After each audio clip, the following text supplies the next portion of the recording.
Азыр учурда 75 бала бар. А бирок бакча 50 эле балага ылайыкташкан. Бизде ушу негизги көйгөй эми бул бакчанын так эле шарты жок да. Мына мечит менен жанаша турабыз.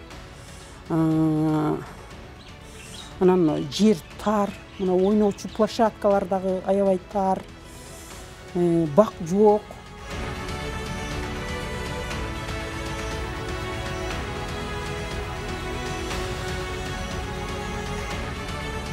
Eş kaçan imanlarında şek keltirip жүрөгүбүздө бар, бирок мындай бала бакча, мечит бир жерде, анан дарат канатта бир жерде деген ал. Бул кылмышкерлик эле кете болду эле, милициялар турат. Туура эмес да, буну иштеп атканы туура эмес. Маселе ошондо болуп атат.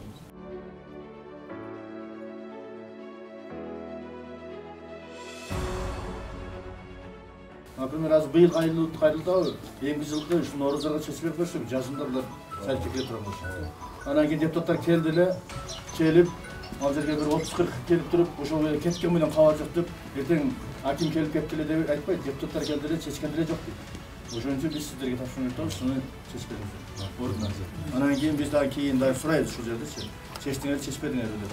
Сиздерден сурайбыз.